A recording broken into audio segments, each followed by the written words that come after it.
effectivement.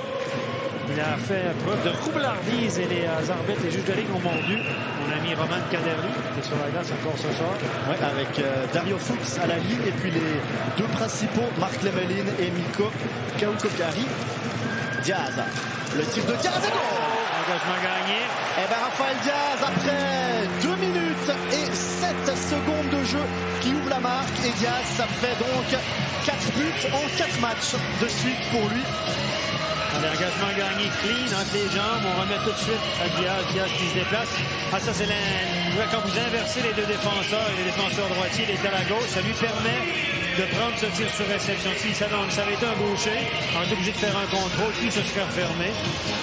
Certains entraîneurs, on voit très peu ça en NHL, l'inversion des défenseurs. Ici, on le voit encore pas mal. Et, ça, c'est un mauvais jeu de McIntyre qui a remis à l'aveuglette. Ça donne un 4 contre 2. Ouais, avec Gustafsson, Radgeb, le tir de Radgeb et goal.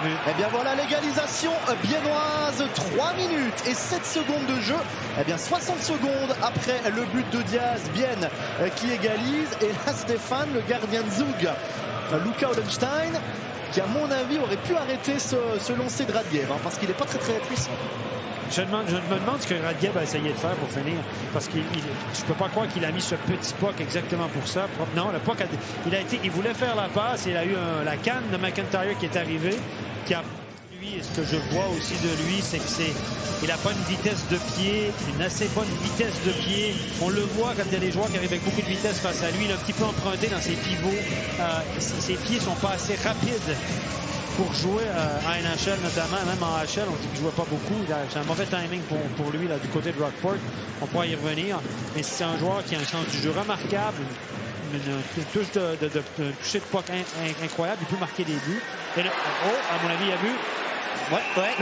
L'arbitre qui donne le but, il va aller voir la vidéo. Mais il l'a donné là, sur glace.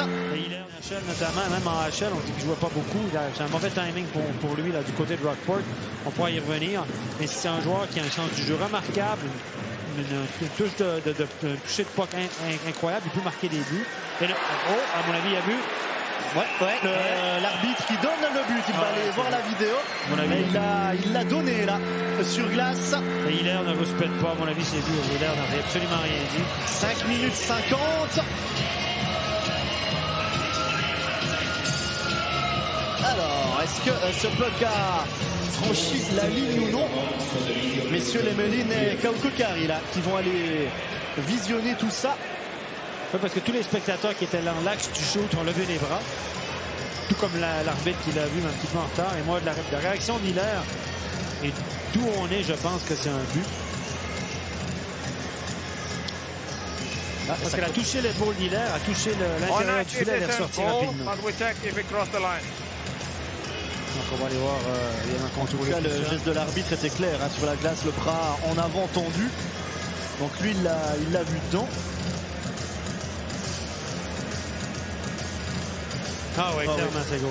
Ouais. Non, oui, c'est but là pour les Zougois. Alors maintenant il faut trouver qui a marqué. Ah, c'est clairement un but, ouais.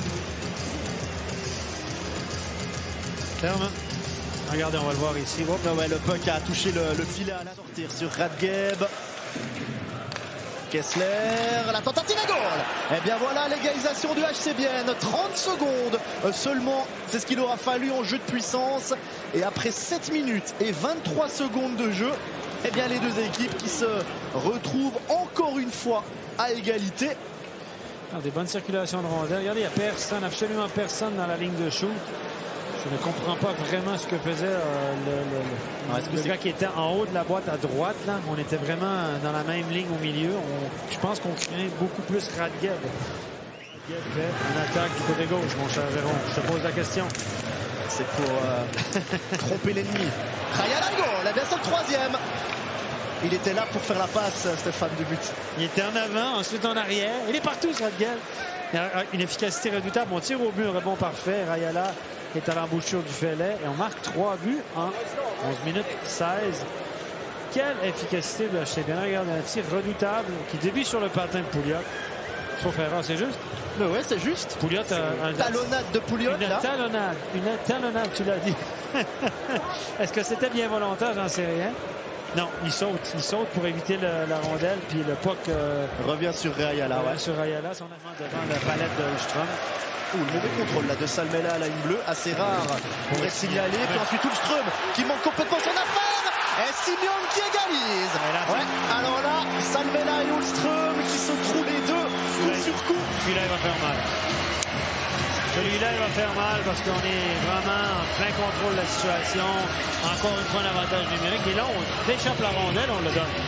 Et Simeon va y aller à lui qui vient de renouveler son bail ici du côté de Joe. 4e but cette saison.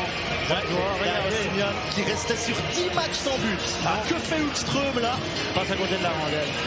Il lève la tête pour donner un puck et puis là, Hiller va s'en vouloir. Alors, Salmela s'en veut, Ulström s'en veut. Et pour finir, Hiller échappe un peu cette rondelle. Le tir est bon, courte distance. On ne peut pas reprocher ça à Hiller. Mais un gardien de sa qualité va s'en vouloir. Regardez le puck passe en dessous du bras. Et à 4 contre 5, donc Zug qui égalise 3 partout dans cette rencontre. Donc ils sont plus utilisés ce soir. Vous savez, nos meilleurs éléments sont souvent plus utilisés, évidemment. Kunti encore. Kunti le tir et goal. Kunti tout seul. Il s'était échauffé dans le 3e tiers. Le long de la bande. Et puis là, il va marquer. Un bon match ce soir. Voilà. Plusieurs incursions en zone d'attaque avec de la vitesse. Kunti patine, de la vitesse, de la technique, une glisse. Et là, il a battu. C'est Dragon qui s'est fait battre comme ça aux rides. Oh là là, la vitesse de Kunti sur le côté gauche. Le tir imparable pour Holstein. Victoire donc de Bienne 4-3 après prolongation. Un HC Bienne qui fête sa 15e victoire de la saison, qui revient mine de rien à 3 points de Zurich, et Zug qui remonte à 37 points, égalité avec le Lausanne Hockey Club. Ouais, et fait inhabituelle, le HC Bienne a gagné plus d'engagement qu'il en a perdu ce soir, 34-31. C'est relativement équilibré, mais quand même, et là, regardez la joie de Kunti.